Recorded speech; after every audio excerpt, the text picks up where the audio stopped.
Hello guys, good নুন। তো তোমরা সবাই কেমন আছো? আশা করি অনেক ভালো আছো।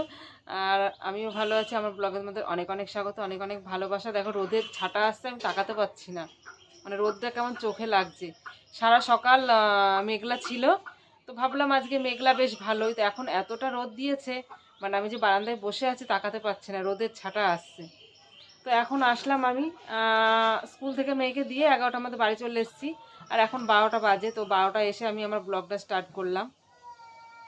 তো এখন হচ্ছে সকালবেলা ভাত খেয়ে গেছিলাম, তো প্রসাদের কথাটা মনেই ছিল না আমার। তো এখন এসে মনে হলো।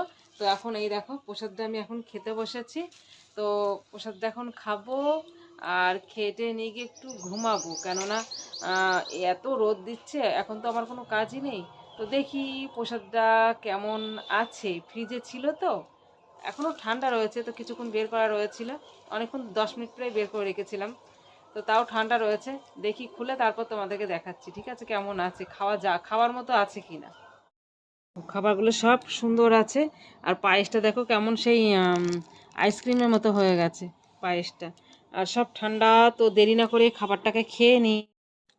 তো এই দেখো রান্না করে ঘুমিয়ে পড়েছিলাম, ঘুম থেকে উঠে ভাত নিয়ে বসেছি। আজকে অল্প কটা ভাত নিয়েছি, একদম ভাল লাগছে না, চোখে এখনো ঘুম রয়েছে।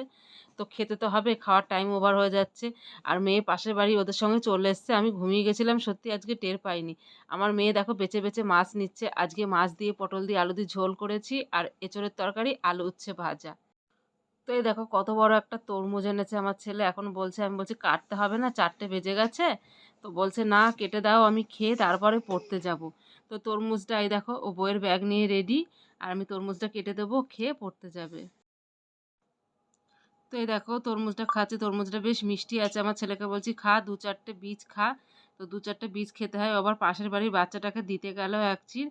তো তো এই দেখো মেয়ে হচ্ছে কি যে পড়তে গেছিল। তো যখন বাড়ি আসলো তখন আমার সত্যি মনে ছিল না। তারপর বাইরে গিয়ে বসেছিলাম চা খাওয়াটাও, পাশের বাড়ি ও গেছিল, গিয়ে অনেকটা পর আসলো। আর চা খেয়ে তারপর গল্প করছিলাম, অত মনে ছিল না। তারপর এই যে মনে আসলো, আমি বলছি বাইরে বসেছিলাম, বলছি মা তোর জন্য তরমুজ আছে, এটা তরমুজ খাবি না? তো ফ্রিজে রেখে দিয়েছি, ফ্রিজ চলছে বুঝতেই পারো, হাত দেওয়া যাচ্ছে না। আমার মেয়ে খেতে গিয়ে যা করছে কি বলবো, কিন্তু অতিরিক্ত ভালোবাসে খেতে, তার জন্য ওই ঠান্ডা শুদ্ধই খাচ্ছে। যখন প্রথম হাতে ধরেছিল মানে কেমন করছে, তো আমিও তাই। আমি মানে নিয়ে একটুখানি আমার দেখি তো একটু মিষ্টিটা ঠিক আছে কি, আগের মতো মিষ্টি আছে কিনা। হুম, মিষ্টিটা রয়েছে কিন্তু প্রচন্ড ঠান্ডা। 2-4টে বীজ খা চিবিয়ে, 2-4টে বীজ চিবিয়ে খেতে হয়, গিলে না। তরমুজের বীজ চিবিয়ে খেতে হয় 2-4টে, সব না, অল্প 2-4টে। হুম,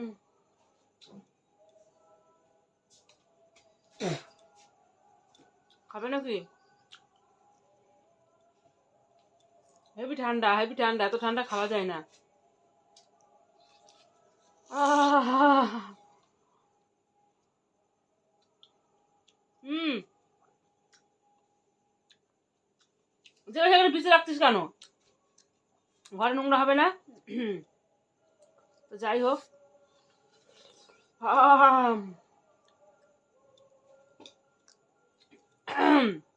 আমি তখন বললাম যে এখন কাটিস না, আমার ছেলে তো কথা শুনলো না। না কাটো, আমি খেয়েই পড়তে যাব, খেয়ে পড়তে যাব। তো খেলো তো একচুর, এখন দেখো এই ঠান্ডা জল পড়ছে। আর বাকি আধখানা আছে, ওটাকেও বের করে রাখতে হবে, না খাওয়া যাবে না। এর মধ্যে মনে হচ্ছে জল ঢুকে গেছে, দেখো খাচ্ছি মনে হচ্ছে জল বেরোচ্ছে। আহ, তো যাই হোক, তরমুজটা খেতে অনেক টাইম লাগবে, ভীষণ ঠান্ডা। তো আজকের ব্লগ এখানেই সমাপ্ত। বাকি গল্প হবে নেক্সট ব্লগে, কারণ এত ঠান্ডা জিনিস তোমাদের সঙ্গে খেতে খেতে গল্প করা যাবে না, মুখে দিলে কেমন হচ্ছে। তো টাটা, বাই বাই।